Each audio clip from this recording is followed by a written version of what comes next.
Hi everybody, I'm John Rourke, Editor-in-Chief of Phoenix Home and Garden Magazine. We're here at the Arizona Fine Art Expo and we are talking with watercolorist Peter Freischlag.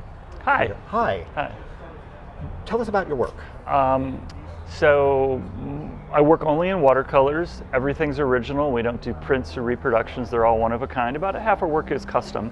Okay. Pushing the boundaries of what you can do with traditional watercolors. So once the watercolor's finished, it gets mounted like wallpaper with an archival glue onto a custom wood panel and then treated with the beeswax resin that UV protects it, waterproofs it, keeps it from yellowing or shrinking, and the company gives a 200-year guarantee. So, so we're going to be here someday, probably not when that expires. So, right. So we're pushing the boundaries with size, with color, with what you can do with watercolor. Okay, so what we see here is wildlife and some desert flora and where do you take your inspiration from while you're out here? Inspiration comes every day about 9 o'clock when I sit down to paint. So I need to find things I love to paint and want to paint. So single subjects, large, that lend themselves to just letting the watercolor be watercolor. If we move to the moose, you can just see just the flow of the snow and the fun day that he's having out in the winter. It's called winter moose. I'm right on the edge. Somebody called my work the other day sophisticated whimsy. Okay. So, I mean, we're right on the edge of some things are pretty whimsical, but there is a hair of sophistication to the work. So. Okay. And speaking of large format, tell us a story about the largest privately owned watercolor painting. Right. So the largest privately owned watercolor painting was commissioned this summer in Dillon, Colorado at a show. I had somebody come up looking at my cowboys and said, how big can you make the cowboys? And that's a tribute to Sergio Leone, the great spaghetti western director. And I'm like, well, how big do you want it? We settled on 52 by 10 feet, 52 inches by 10 feet. Okay. So my panel maker drives the panel down from Nevada, takes 4 of us to turn it and mount it, and we finish it, we're done. I turn it over to the shipper and the client, and then I don't hear anything for about 4 days, which is unusual. They're usually picking it up. So 4 days later, they come to pick it up. The owner's there, and he's like, did you hear what happened? And I go, no. I'm like, well, this almost didn't happen. I go, why? He goes, well, they live in a penthouse. Did they tell you that? And I'm like, no. Nobody told me he was in a penthouse. I saw the wall, but I didn't know. On the 44th floor in Austin. Doesn't fit in the elevator, doesn't fit in the freight elevator, and it can't make the 88 turns up the stairway. So they didn't know what to do for about 2 days, and they called the logistics team, which I'm sure we all have. They called their logistics. As one does. Yeah, as one does. The logistics team then talked to the elevator people, and they did like a Mission Impossible thing. So they uncrated the painting. They put the elevator in the basement. They opened the first floor doors, lowered the painting down to a guy on top of the elevator who held the painting. They took it up to the 43rd floor. They opened the 44th floor doors. Out it went.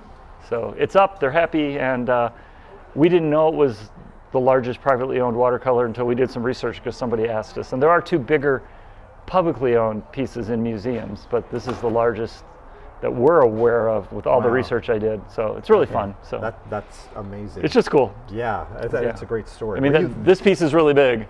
Right. But it's bigger than that. Okay. So it's a lot bigger than that. Yeah. So. I didn't even know watercolor paper came that large. Yes, you can special order probably anything, but big roll. It comes on big rolls from France. So. Did you nail it the first time? First time, yeah. I didn't have the pressure on that. I didn't even think about it. Yeah, Okay. It worked. The whole thing worked. Just fearless. Just went for it. It was great. I mean, it was amazing that it pulled. Yeah, first time, just okay.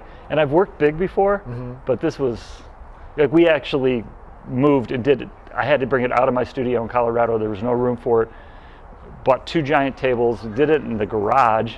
Wow. With closed off so there's no dust, and did it because it couldn't fit. And it was because you're moving this giant panel to get that thing even down the stairs into the studio where I worked. Yeah, so incredible. Really fun. Yeah, really fun experience. That's a great. Yeah. Well, it took a team. It took my framer. It took my framer's assistant. It took somebody on my team. Took 4 of us just to flip it over. So it was pretty cool. So speaking as an artist, what is it about this expo that you love? The tribe. It's A word we hear often among the artists here. It is the collaborative and collegial nature of the show.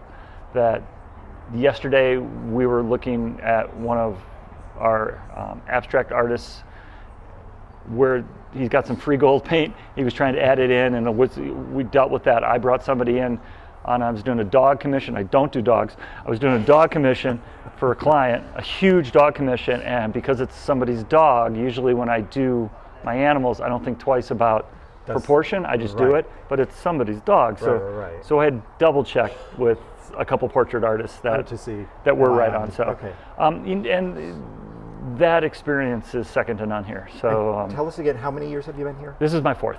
Fourth, okay. Fourth year. All right, and it is a juried show, so that means artists are very carefully selected to participate, and that says a lot as well. Yeah, the show is spectacular. Yeah, artists from around the world.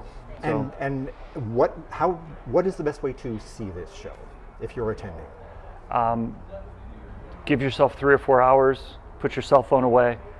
Come in and just enjoy. You may not connect with all of the art, but all of the art's amazing. So appreciate it. Have a good question to ask or two to everybody. Talk to the artists.